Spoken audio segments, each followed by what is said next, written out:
Praise the Lord. जय मसीह की सभी को। Just like people take vitamin tablets for strength, we're going to take a scripture for strength today. जैसे लोग जो है विटामिन की टैबलेट्स को लेते हैं सामर्थ पाने के लिए, वैसे ही आज हम परमेश्वर के वचन को लेंगे सामर्थ पाने के लिए। This verse is found in Matthew 11 and verse 28. और ये वचन जो है ये मत्ती 11 का 28 पद में है हे सब परिश्रम करने वालों और बोझ से दबे हुए लोगों, मेरे पास आओ, मैं तुम्हें विश्राम दूंगा। God talks about people who are heavy laden. और परमेश्वर यहाँ उन लोगों के बारे में बात करते हैं जो बोझ से दबे हुए हैं। When God sent His Son into the world, He sent His Son to fulfill some very specific purposes. और जब परमेश्वर ने अपने बेटे को इस दुनिया में भेजा, उन्होंने अपने बेटे को इस दुनिया में इसीलिए भेजा ताकि वो ऐसी उनकी जो योजनाएं हैं, सिद्ध योजनाएं हैं, उसे पूरा करे। Now, among the purposes of God, one of the purpose was to help you and me who are under heavy load. और परमेश्वर की ऐसे कई योजनाओं के अंदर एक ऐसा योजना ये था कि आपके जैसे और मेरे जैसे लोगों को वो सहायता करे जो बोझ से दबे हुए हैं। Now we know many people around us who are so burdened. और हमें पता है हमारे आसपास इतने लोग हैं जो बोझ से दबे हुए हैं। Now you don't have to carry the burden of life by yourself. और जीवन का जो बोझ है उसे आपको खुद ही उठाने की जरूरत नहीं है। We are burdened with sin. और हम पाप से बोझ में दबे हुए हैं। We are burdened with sorrow. और हमारे ऊपर दुख का भी बोझ है। We are burdened with sickness. हमारे ऊपर बीमारियों का भी बोझ है। Some of us are burdened with guilt. और कई ऐसे भी लोग हैं जो हम शर्म के बोझ के नीचे दबे हुए हैं। So we have a lot of kinds of burdens that is on our soul. और ऐसे बहुत प्रकार की ऐसी बोझ है जो हमारे प्राण के ऊपर है। Now I have a good news for you. और आपके लिए मेरे पास एक अच्छी खबर है। Jesus says, "Come to me." और यीशु कहता है कि मेरे पास आओ। Why, Lord? क्यों परमेश्वर? Is Jesus trying to take away something from us? क्या यीशु मसीह जो है हमसे कुछ चीजों को लेने की कोशिश कर रहे हैं? No, He's not trying to take anything good from you. और यीशु मसीह जो है वो आपसे कोई भी अच्छी बातों को लेने की कोशिश नहीं कर रहे हैं। He's not trying to get your money.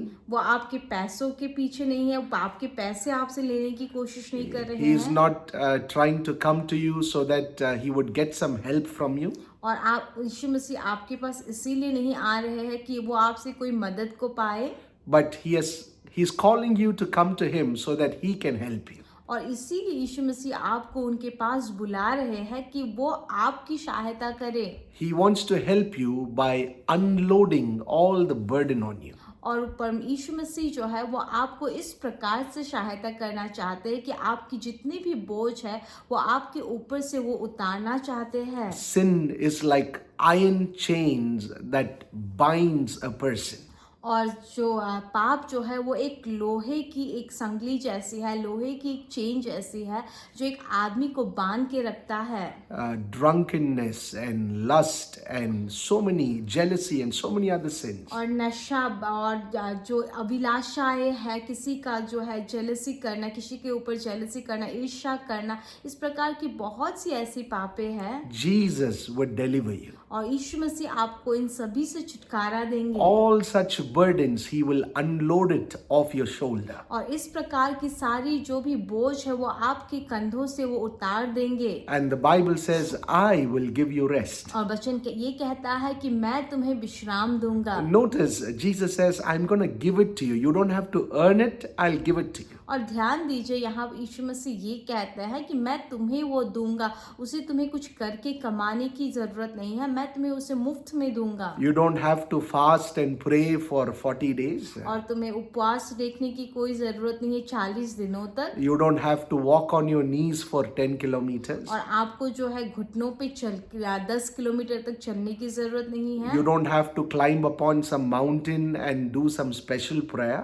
और आपको कोई पर्वत के ऊपर चढ़कर वहाँ कोई विशेष रूप की प्रार्थना करने की जरूरत नहीं है। It is freely given to you. और वो जो है वो आपको मुफ्त में दिया गया है। It comes to you freely because Jesus wants to give it to you. और इसीलिए वो आपको मुफ्त में मिलता है, क्योंकि यीशु मसीह जो है वो चाहता है कि वो उसे आपको दे। The very reason he came to this earth is because of that, और इसीलिए यीशु मसीह इस दुनिया में आए to give you rest. और आपको आराम देने के लिए, विश्राम देने के लिए। And so Jesus has come to me. और इसीलिए यीशु कहते हैं कि मेरे पास आओ। How do we go to him? कैसे हम यीशु के पास जाए? We go to him by our faith. हम यीशु के पास हमारे विश्वास के द्वारा जाते हैं। Like a child trusts his father, we trust Jesus and go to him. और जैसे एक बच्चा जो है अपने पिता पर विश्वास करता है, उसी प्रकार हम यीशु मसीह के ऊपर विश्वास करके उनके पास जाते हैं। And by faith, you can let him unload all your burden and give you rest. और विश्वास के द्वारा ही हम यीशु को जो है अपने सारे बोझों को उतारने के लिए दे सकते हैं और उन पे विश्राम कर सकते हो। And your rest in the coming days will be more deeper and sweeter than before. और आपका जो आने वाले दिन में जो आपका विश्राम होगा वो और ज़्यादा गहरी होगी और ज़्यादा मीठी होगी जो पहले के विश्राम से है। Some of us physically sleep and get up, but we are still tired and we are still worried.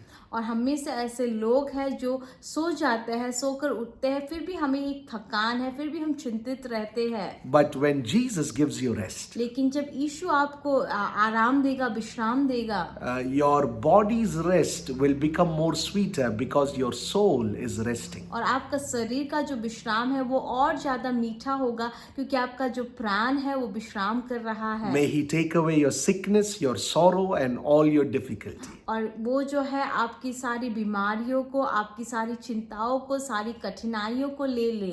Trust him. यीशु पर विश्वास करें। God bless you. परमेश्वर आपको आशीष दे।